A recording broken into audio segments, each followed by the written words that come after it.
नमस्कार।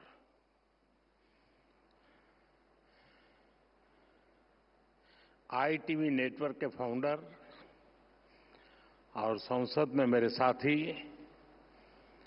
कार्तिकेय शर्मा जी, नेटवर्क की पूरी टीम, देश विदेश से आए सभी अतिथि, अन्य महानुभाव, देवी और सज्जनों, न्यूज एक्स वर्ल्ड इसकी शुभ शुरुआत और इसके लिए मैं आप सबको बहुत बहुत बधाई देता हूं, बहुत बहुत शुभकामनाएं देता हूं। आपके नेटवर्क के हिंदी और इंग्लिश सहित तमाम रीजनल चैनल्स आज आप अब ग्लोबल हो रहे हैं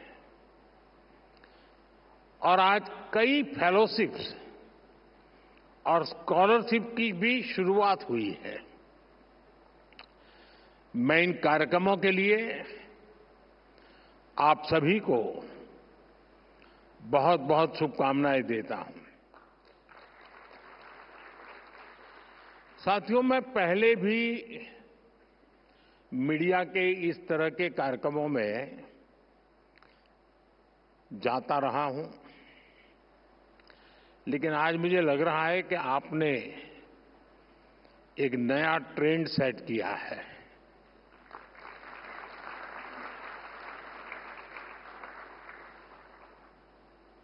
और मैं इसके लिए भी आपको बहुत बहुत बधाई देता हूं।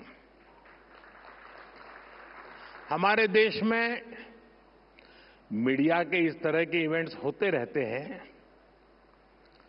और एक परंपरा भी चल रही है, उसमें कुछ आर्थिक विषय भी है, हर एक का फायदे का मामला रहता है जरा।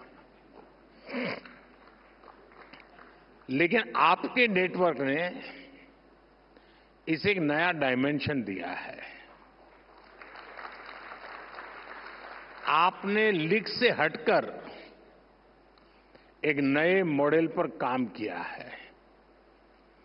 मुझे याद है, अगर मैं पहले की समिट और आपकी समिट के संबंध में जो कल से सुन रहा हूं,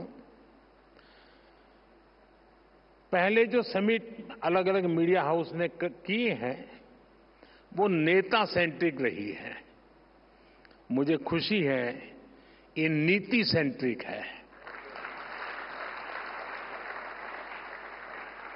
यहां नीतियों की चर्चा हो रही है।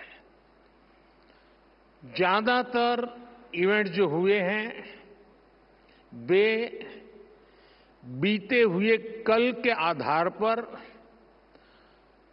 वर्तमान की नुक्तेचीनी वाले रहे हैं। मैं देख रहा हूं कि आपका ये समिट आने वाली कल को समर्पित है। मैं देखता था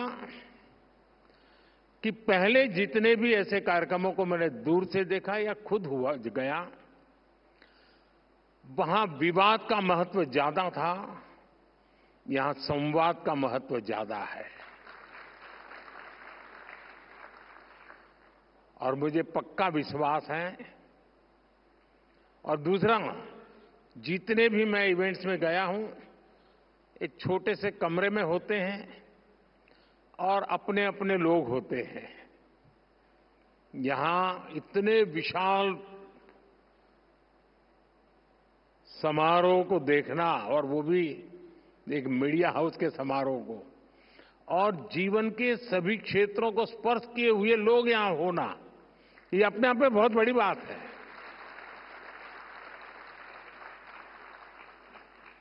हो सकता है यहां से और मीडिया वालों को कोई मसाला नहीं मिलेगा, लेकिन देश को भरपूर प्रेरणा मिलेगी, क्योंकि यहां हुए हर व्यक्ति के विचार देश को प्रेरणा देने वाले विचार होंगे। उम्मीद है कि इस ट्रेंड को, इस टेम्पलेट को आने वाले दिनों में दूसरे मीडिया हाउस भी अपने तरीके से और इनोवेटिव बना करके कम से कम उस छोटे कमरे से बाहर निकले। साथियों, 21वीं सदी के भारत पर आज पूरी दुनिया की नजर है। दुनिया भर के लोग भारत आना चाहते हैं, भारत को जानना चाहते हैं। आज भारत दुनिया का वो देश है जहां पॉजिटिव न्यूज लगातार क्रिएट हो रही है। न्यूज मैन्युफैक्चर नहीं करना पड़ रहा है। जहां हर रोज नए रिकॉर्ड बन रहे हैं, कुछ न कुछ नया हो रहा है। अभी 26 फरवरी को ही प्रयागराज में एकता का महाकुंभ संपन्न हुआ है। पूरी दुनिया हैरान है कि कैसे एक अस्थायी शहर में एक टेम्पररी व्यवस्था, नदी के तट पे करोड़ों लोगों का आना, सैकड़ों किलोमीटर की यात्रा करके आना और पवित्र स्नान करके भाव से भर जाना। आज दुनिया भारत की ऑर्गेनाइजिंग और इनोवेटिंग स्किल्स देख रही है। हम सेमीकंडक्टर से लेकर एयरक्राफ्ट कैरियर तक यहीं पर मैन्युफैक्चर कर रहे हैं। दुनिया भारत की इसी सफलता को विस्तार से जानना चाहती है। मैं समझता हूं कि न्यूज एक्स वर्ल्ड अपने आप में एक बहुत बड़ा अवसर है। साथियों, कुछ महीने पहले ही भारत ने दुनिया के सबसे बड़े चुनाव कराए हैं। 60 साल बाद ऐसा हुआ जब भारत में कोई सरकार लगातार तीसरी बार वापस लौटी। इस जन विश्वास का आधार पिछले 11 साल में भारत की अनेकों उपलब्धियां हैं। मुझे विश्वास है कि आपका नया चैनल भारत की रियल स्टोरीज दुनिया तक पहुंचाएगा। बिना कोई रंग दिए आपका ग्लोबल चैनल भारत की वैसी ही तस्वीर दिखाएगा जैसा वो है। हमें मेकअप की जरूरत नहीं है। साथियों, कई साल पहले मैंने vocal for local and local for global का विजन देश के सामने रखा था। आज हम इस विजन को सच्चाई में बदलते हुए देख रहे हैं। आज हमारे यहां आयुष प्रोडक्ट्स और योग लोकल से ग्लोबल हो गए हैं। दुनिया में कहीं पर भी जाइए, कोई न कोई तो योग को जानने वाला मिलेगा ही। मेरे मित्र टोनी यहां बैठे हैं, वो तो रोज के योगा प्रैक्टिशनर है। आज भारत के सुपरफूड हमारा मखाना लोकल से ग्लोबल हो रहा है। भारत के मिलेट्स श्री अन्न भी लोकल से ग्लोबल हो रहे हैं। और मुझे पता चला है, कल मेरे दोस्त टॉनी एबट दिल्ली हाट में भारतीय मिलेट्स का फर्स्ट हैंड एक्सपीरियंस लिया है उन्होंने और उनको मिलेट्स की डिशेज बहुत पसंद आई और ये सुनकर मुझे ज्यादा अच्छा लगा। साथियों, मिलेट्स ही नहीं, भारत की हल्दी भी लोकल से ग्लोबल हो गई है। भारत दुनिया की 60% से ज्यादा हल्दी की सप्लाई कर रहा है। भारत की कॉफी भी लोकल से ग्लोबल हो गई है। भारत दुनिया का 7वां सबसे बड़ा कॉफी एक्सपोर्टर बन गया है। आज भारत के मोबाइल, इलेक्ट्रॉनिक प्रोडक्ट्स, भारत में बनी दवाइयां अपनी ग्लोबल पहचान बना रही हैं। और इन सबके साथ ही एक और बात हुई है। भारत कई सारे ग्लोबल इनिशिएटिव्स को लीड कर रहा है। हाल ही में मुझे फ्रांस में एआई एक्शन समिट में जाने का मौका मिला। दुनिया को एआई फ्यूचर की तरफ ले जाने वाली इस समिट का भारत को होस्ट था। अब इसको होस्ट करने का जिम्मा भारत के पास है। भारत ने अपनी प्रेसिडेंसी में इतनी शानदार G20 समिट कराई। इस समिट के दौरान हमने India, middle east, Europe corridor के रूप में एक नया इकोनॉमिक रूट दुनिया को दिया।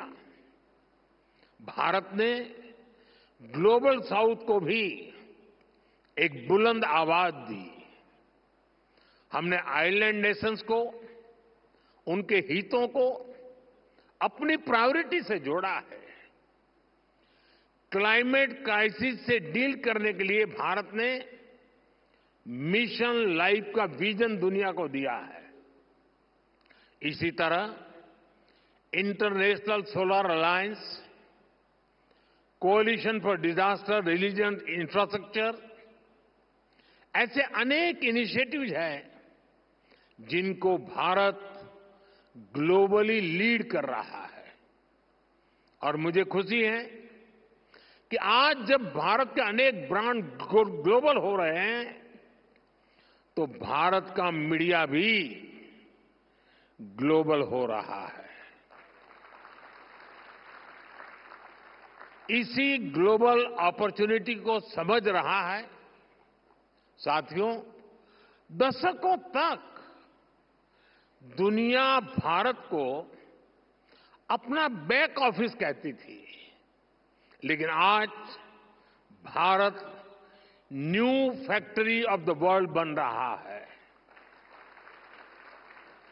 हम सिर्फ वर्कफोर्स नहीं, वर्ल्ड फोर्स बन रहे हैं। कभी हम जिन चीजों का इंपोर्ट करते थे, आज देश उनका इमर्जिंग एक्सपोर्ट हब बन रहा है। जो किसान कभी लोकल मार्केट तक ही सीमित था, आज उसकी फसल पूरी दुनिया के बाजारों तक पहुंच रही है। पुलवामा की स्नो पीस, महाराष्ट्र के पुरंदर फिग्स और कश्मीर के क्रिकेट बैट्स, इनकी डिमांड अब दुनिया में बढ़ रही है। हमारे डिफेंस प्रोडक्ट्स दुनिया को भारतीय इंजीनियरिंग और टेक्नोलॉजी की ताकत दिखा रहे हैं। इलेक्ट्रॉनिक्स से ऑटोमोबाइल सेक्टर तक दुनिया ने हमारी स्केल को, हमारे सामर्थ्य को देखा है। हम दुनिया को सिर्फ अपने प्रोडक्ट ही नहीं दे रहे। भारत ग्लोबल सप्लाई चेन में एक ट्रस्टेड और रिलायबल पार्टनर भी बन रहा है। साथियों, आज अगर हम बहुत सारे सेक्टर्स में लीडर बने हैं तो उसके पीछे बहुत सालों की सुविचारित मेहनत है। ये सिस्टमैटिक पॉलिसी डिसीजन से ही संभव हो पाया है। आप 10 साल की जर्नी देखिए, जहां कभी पुल अधूरे थे, सड़कें अटकी थी, आज वहां सपने नई रफ्तार से आगे बढ़ रहे हैं। अच्छी सड़कों से, शानदार एक्सप्रेसवे से ट्रैवल टाइम और कॉस्ट दोनों कम हुए हैं। इससे इंडस्ट्री को लॉजिस्टिक का टर्न अराउंड टाइम कम करने का अवसर मिला। इसका बहुत बड़ा फायदा हमारे ऑटोमोबाइल सेक्टर को मिला। इससे गाड़ियों की डिमांड बढ़ी। हमने गाड़ियों के ईवीज के प्रोडक्शन का एनकरेज किया। आज हम दुनिया के एक बड़े ऑटोमोबाइल प्रोड्यूसर और एक्सपोर्टर बनकर उभरे हैं। साथियों, ऐसा ही बदलाव इलेक्ट्रॉनिक्स मैन्युफैक्चरिंग में दिखा है। बीते दशक में 2.5 करोड़ से ज्यादा परिवारों तक पहली बार बिजली पहुंची। देश में बिजली की डिमांड बढ़ी, प्रोडक्शन बढ़ी। इससे इलेक्ट्रॉनिक इक्विपमेंट की डिमांड बढ़ी। हमने डेटा सस्ता किया तो मोबाइल फोन्स की डिमांड बढ़ी। ज्यादा से ज्यादा सर्विस मोबाइल फोन पर लेकर आए तो डिजिटल डिवाइसेज का कंजम्पशन और बढ़ा।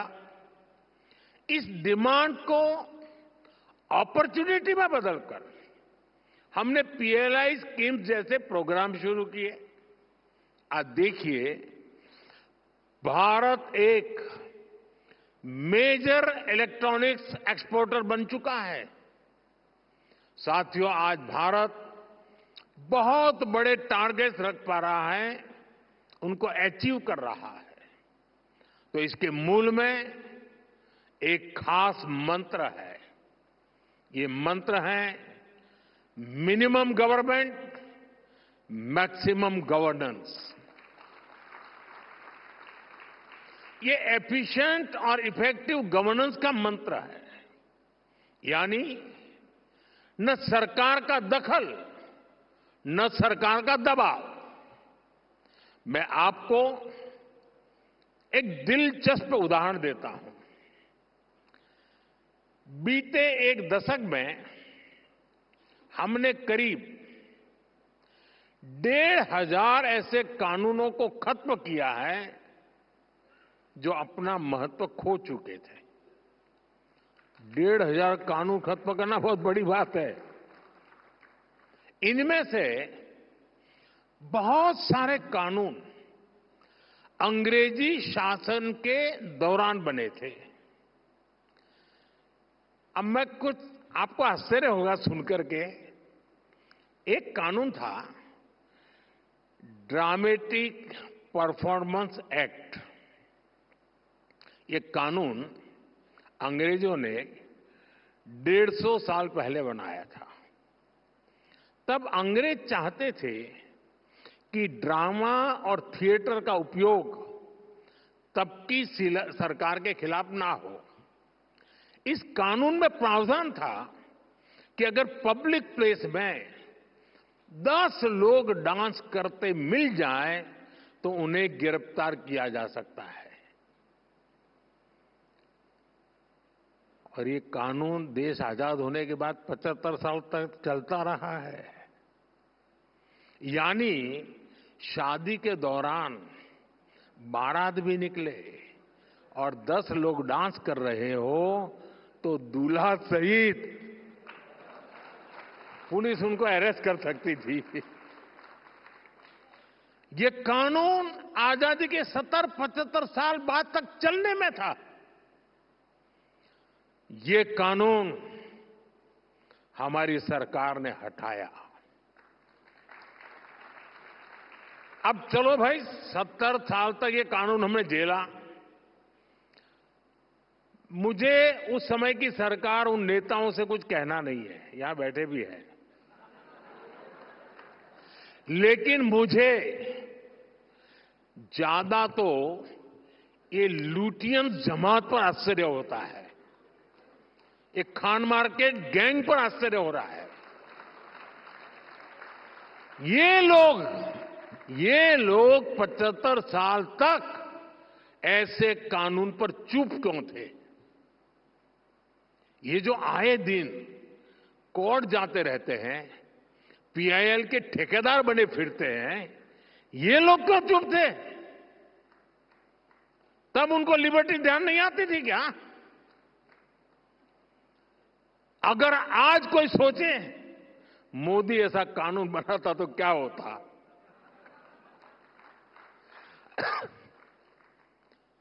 अरे ये जो ट्रॉलर होते हैं ना सोशल मीडिया में, वो भी अगर एक ऐसे ही झूठी खबर चला देते हैं कि मोदी ऐसा कानून बनाने वाला था, आग लगा देते हैं लोग,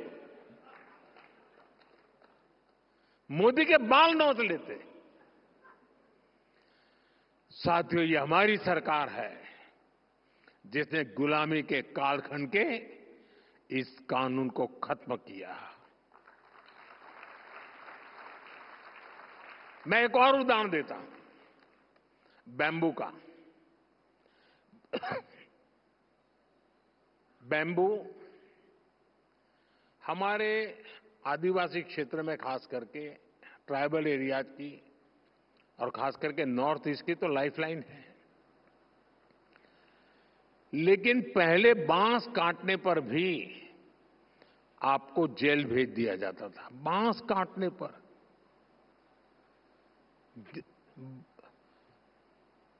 अब कानून क्यों बना?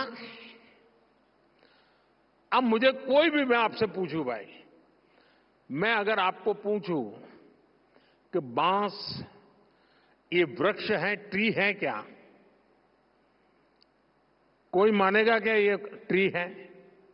कोई मानेगा ये वृक्ष है?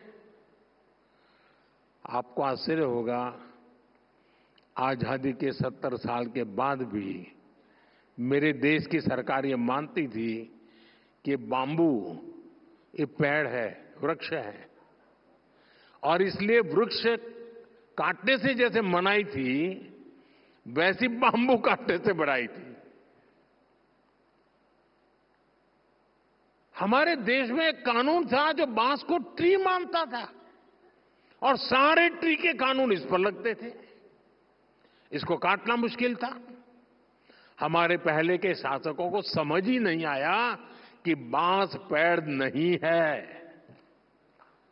अंग्रेजों के अपने इंटरेस्ट हो सकते थे, लेकिन हमने क्यों नहीं किया? बांस से जुड़े दशकों पुराने कानून को भी हमारी ही सरकार ने बदला। साथियों, आपको याद होगा, 10 साल पहले तक आईटीआर भरना किसी सामान्य व्यक्ति के लिए कितना मुश्किल था। आज कुछ ही पलों में आप आईटीआर फाइल करते हैं और रिफंड भी कुछ ही दिनों में अकाउंट में सीधा जमा हो जाता है। अब तो इनकम टैक्स को जुड़े कानून को और आसान बनाने का प्रोसेस संसद में चल रहा है। हमने 12 लाख रुपए तक की इनकम को टैक्स फ्री कर दिया। हाँ, अब ताली बजी। आपको बाम्बू में ताली नहीं बजी, क्योंकि वो आदिवासियों का है।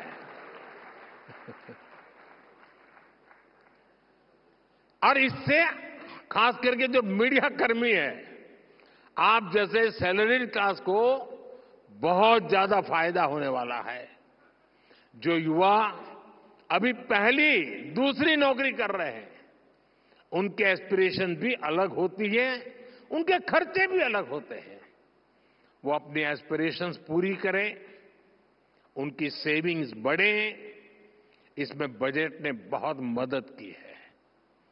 हमारा मकसद यही है, देश के लोगों को ईज ऑफ लिविंग दो, ईज ऑफ डूइंग बिजनेस दो, उड़ने के लिए खुला आसमान दो।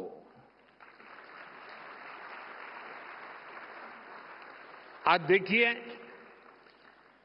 जियो स्पेशियल डेटा का फायदा कितने सारे स्टार्टअप्स उठा रहे हैं। पहले अगर किसी को मैप बनाना होता था तो सरकार की परमिशन लेनी पड़ती थी। हमने इसको बदला और आज हमारे स्टार्टअप्स, प्राइवेट कंपनियां इस डेटा का बेहतरीन उपयोग कर रही हैं। साथियों, दुनिया को जीरो का कंसेप्ट देने वाला भारत आज इन्फिनिट इनोवेशंस की धरती बन रहा है। आज भारत सिर्फ इनोवेट ही नहीं कर रहा, बल्कि इंडोवेट भी कर रहा है। और जब मैं इंडोवेट कह रहा हूं तो इसका मतलब है इनोवेटिंग द इंडियन वे। इंडोवेशन से हम ऐसे सॉल्यूशंस बना रहे हैं जो अफोर्डेबल हो, एक्सेसिबल हो, एडेप्टेबल हो। हमने इन सॉल्यूशंस की गेट कीपिंग नहीं की है, बल्कि इन्हें पूरी दुनिया को ऑफर कर दिया है। जब दुनिया एक सिक्योर और cost effective digital payment system चाहती थी, हमने यूपीआई की व्यवस्था बनाई। मैं प्रोफेसर कार्लोस मोंटेस को सुन रहा था। वो यूपीआई जैसी टेक्नोलॉजी के पीपल फ्रेंडली स्वरूप से काफी प्रभावित दिखे। आज फ्रांस, यूएई, सिंगापुर जैसे देश यूपीआई को अपने फाइनेंशियल इकोसिस्टम में इंटीग्रेट कर रहे हैं। आज हमारे digital public infrastructure India stack से जुड़ने के लिए दुनिया के कई देश एग्रीमेंट्स कर रहे हैं। कोविड पैंडेमिक में हमारी वैक्सीन ने दुनिया को भारत के क्वालिटी हेल्थ केयर सॉल्यूशंस का मॉडल दिखाया। हमने आरोग्य सेतु ऐप को भी ओपन सोर्स किया ताकि दुनिया को इसका लाभ मिले। भारत स्पेस की एक बड़ी पावर है। हम दूसरे देशों की स्पेस एस्पिरेशन को अचीव करने में भी मदद कर रहे हैं। Bharat AI for public good पर भी काम कर रहा है और अपना एक्सपीरियंस, अपने एक्सपर्टाइज दुनिया के साथ भी शेयर कर रहा है। साथियों, आईटीबी नेटवर्क ने आज बहुत सारी फेलोशिप शुरू की है। भारत का युवा विकसित भारत का सबसे बड़ा लाभार्थी है और सबसे बड़ा स्टेक होल्डर भी है। इसलिए भारत का युवा हमारी बहुत बड़ी प्राथमिकता है। नेशनल एजुकेशन पॉलिसी ने बच्चों को किताबों से आगे, कहीं और आगे बढ़कर सोचने का अवसर दिया है। मिडिल स्कूल से ही बच्चे कोडिंग सीखकर एआई और डेटा साइंस के फील्ड के लिए तैयार हो रहे हैं। अटल टिंकरिंग लैब्स बच्चों को इमर्जिंग टेक्नोलॉजीज का हैंड्स ऑन एक्सपीरियंस दे रही है। इसलिए इस साल के बजट में हमने 50,000 नई अटल टिंकरिंग लैब्स बनाने का ऐलान किया है।